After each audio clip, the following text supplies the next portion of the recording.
estejam todos na paz. Então vamos dar continuidade ao nosso conteúdo.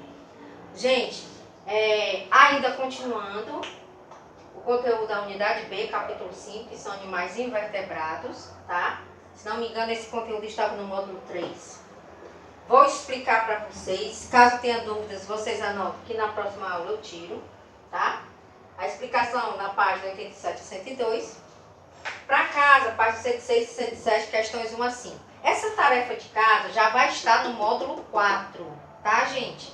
Por que eu estou passando aqui? Porque tem gente, já expliquei para vocês, que não consegue acessar os módulos. Tem gente que não tem internet, tem gente que não tem telefone suficiente, às vezes é um celular só para casa, né? Para o pai, para a mãe, e não pode deixar. Então, ó, vocês já fiquem sabendo que a tarefa é na página 106 e 107, questões 1 a 5. Então, ó, hoje o conteúdo eu vou falar sobre os animais invertebrados, tá? Quais são os principais grupos? Invertebrados por quê? Como o próprio nome já diz, não possuem um esqueleto ósseo, certo? Então, esses animais vão incluir os poríferos, que são as esponjas. Poríferos por quê? Porque possuem o corpo todinho formado por poros, tá? Lembrando que as esponjas são as esponjas marinhas, tá? E eles são animais, tá? Não, lembrando também que não é aquela esponja de pia, tá? Aquela esponja de pia, ela é fabricada, tá? Tem como matéria-prima o petróleo. Esse aqui não.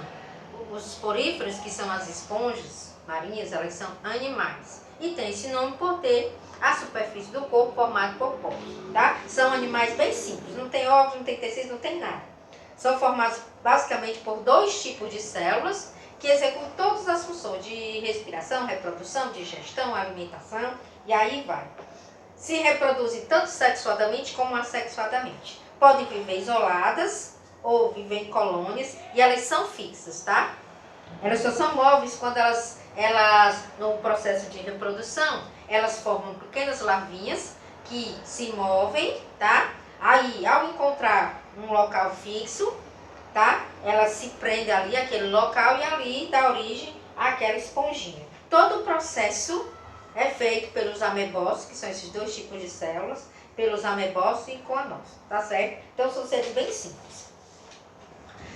No outro grupo de animais invertebrados, nós vamos ver os quinidários. Quinidários quer dizer animais que produzem uma substância urticante. Dentro desse grupo a gente vai encontrar as medusas, a gente vai encontrar as caravelas, a gente vai encontrar os corais, tá? Animais que, anêmonas, pólipos. Então, esses animais, ao serem tocados, tá? Eles liberam através do seu corpo, tá? Pequenos tentáculos, né? Que, ao tocar a pele da pessoa, por exemplo, você está andando na praia e você pisa em algum desses animais, numa água viva, por exemplo, numa caravela do mar, se você pega, aí você pressiona esses pequenos tentáculos que eles têm, tá? Aí vai sair tipo um arpão, que é chamado de quinidoblasto, onde vai conter essa substância que queima, certo? Por isso que são chamados de quinidários. Eles são um pouco mais evoluídos ou mais adaptados do que as esponjas, tá? Por quê? As esponjas, que eram os poríferos, eles não eram formados por tecidos, nem órgãos, nem sistemas, não tinha nada, tá? Esses animais aqui, eles já apresentam uma cavidade digestiva, tá? Aqui nos poríferos, é interessante esse grupo, porque eles possuem uma abertura na parte superior do animal, que serve como boca e como ânus ao mesmo tempo. Tanto ele pode comer por ali, a água passa lá por dentro, criando um fluxo de água, tá? E ali aquele alimento é filtrado, eles são filtradores, e aquela mesma abertura pela qual entrou o alimento, também saem as fezes. Porque eles não possuem sistema digestivo. Não tem sistema, não tem órgãos, não tem praticamente nada. Somente formado por células, tá?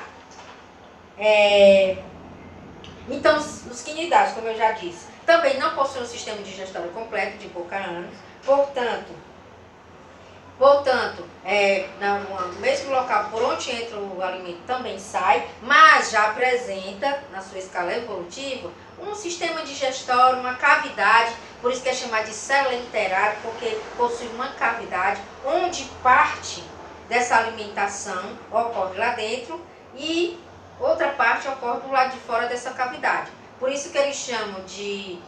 Eles têm digestão intra e extracelular. O que é digestão intra? Intra, que é feita dentro dessa cavidade. O que é uma digestão extra? Que é fora dessa cavidade. Então, nos primeiros animais, eles faziam digestão extracelular. Por quê? Porque eles não tinham uma cavidade para fazer ali dentro. Já aqui, nos quinidários, eles apresentam uma digestão intra e extracelular. Uma parte é feita dentro dessa cavidade, inacabada, tá? E outra parte é feita do lado de fora, do corpo do animal, certo? Certo, gente? Não tem uma cavidade digestiva como nós temos. Nós temos nosso sistema digestivo, né? Intestino grosso, intestino delgado. Eles não possuem, certo? Mas, por já terem uma cavidade, apresentarem uma cavidade ainda inacabada, digestiva, eles se tornam bem mais adaptados do que as esponjas, ok? Já os platelmintos, plátel, tá? São os vermes achatados, ok? Quem faz parte desse grupo? As planárias, que são esses animais que estão aí na página 91.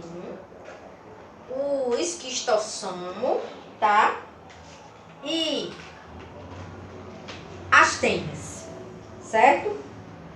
Então, esses três grupos de animais, as planárias, o esquistossomo e as tênias, ou solitárias, tá? Então, ele vai falar, tá? Dos platelmintos, que eles são parasitas. Lembrando que esses animais, as planárias, elas não são parasitas, tá? Elas não vivem dentro de nenhum animal. Elas são animais de água doce, elas são macroscópicas, dá pra você ver. Elas têm um tamanho mais ou menos da metade do seu dedo, tá? As planárias são animaizinhos de água doce e são macroscópicas, a gente pode vê-las. E elas se alimentam de várias coisas, de matéria de decomposição, de pequenas, digamos assim, de pequenas algas, certo? De pequenos outros seres, digamos assim, larvas, certo?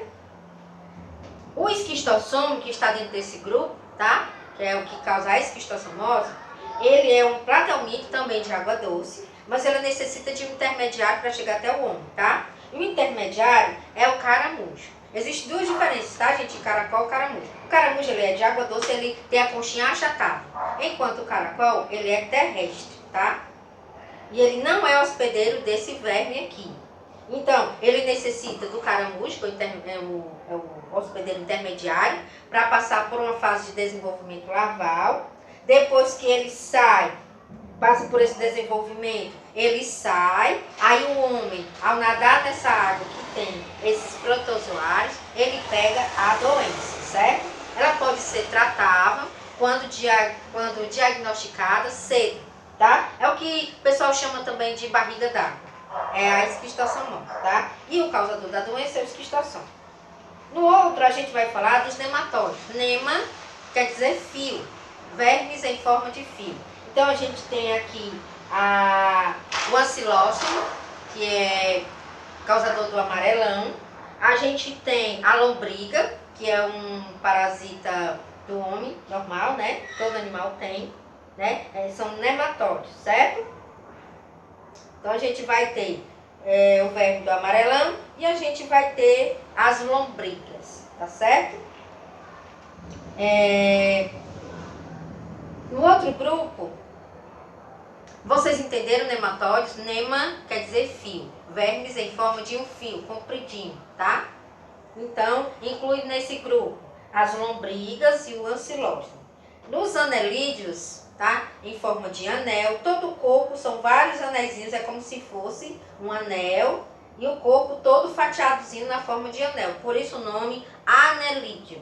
Inclui nesse grupo as minhocas, as sanguessugas e os poliquetos marinhos, tá? Aí elas têm uma curiosidade, tá? Esse grupo de anelídeos, eles têm uma curiosidade,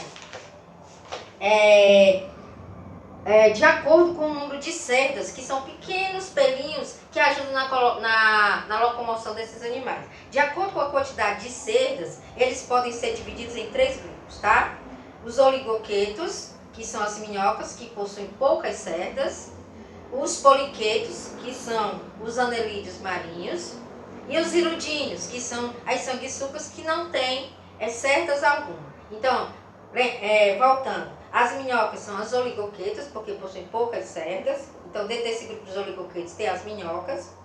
Os poliquetos marinhos possuem muitas cerdas. E os iludíneos, que são as sanguessugas, não possuem cerdas nenhuma. Lembrando que esses animais são hermafroditas. O que é isso? Eles possuem os 2 sexos. Não existe macho nem fêmea. Ambos têm os 2 sexos. E, para eles poderem se reproduzir, eles têm que copular. Porque, apesar de eles terem os 2 sexos, um não funciona. Então, é necessário que eles copulem para que o órgão que funciona de um e o órgão que funciona do outro troque os gametas reprodutores, certo? Isso que nós chamamos de fecundação cruzada. Só pode ocorrer com esses animais hermafroditas. No outro grupo, ele vai falar dos moluscos. Moluscos querem dizer animais que possuem o corpo mole. Quem faz parte desse grupo, tá? Os gastrópodes são divididos em gastrópodes, bivalves e cefalópodes, tá? Quem faz parte do grupo dos gastrópodes? Os caramujos, as lesmas, certo? Os mexilhões fazem parte desse grupo. Nos bivalves, que possuem 2 válvulas. Aliás, desculpa, nos gastrópodes, só as lesmas e os caracóis e os caramujos. Nos bivalves, que possuem as 2 válvulas, por isso quando a gente vai para a praia, a gente acha as 2 conchinhas separadas, mas elas são fixas e elas possuem uma dobradiça, ó, tá? Que fecha a conchinha. Quando o animal morre, essa conchinha, essa dobradiça se quebra e ficam as 2 conchinhas, uma para um lado e para o outro. Dentro desse grupo dos bivalves, 2 válvulas, lembra? Se encontram os mexilhões e as ostras, tá? Já nos cefalópodes, céfalo quer dizer cabeça, podes, pés presos à cabeça. Então, quem faz parte desse grupo dos gastrópodes, tá? Aliás, dos cefalópodes, desculpe. Céfalo, cabeça, podes, pés na cabeça. Polvo, lulas, náutilos fazem parte do grupo dos cefalópodes. Então, lembrando, dentro do grupo dos moluscos, tá? Os gastrópodes, que são as lesmas, os caracóis e os caramujos. Os bivalves, que são as ostras e os mexilhões.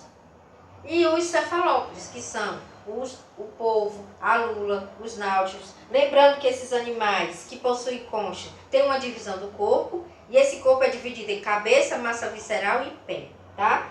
Lembrando que os gastrópodes, eles possuem uma concha externa, tá? Dá pra você ver a conchinha, tá? A lesma já não tem, mas o polvo e as lulas, eles possuem uma concha interna, tá certo? Uma concha interna que, digamos assim, que serve para dar sustentação ao corpo do animal, certo?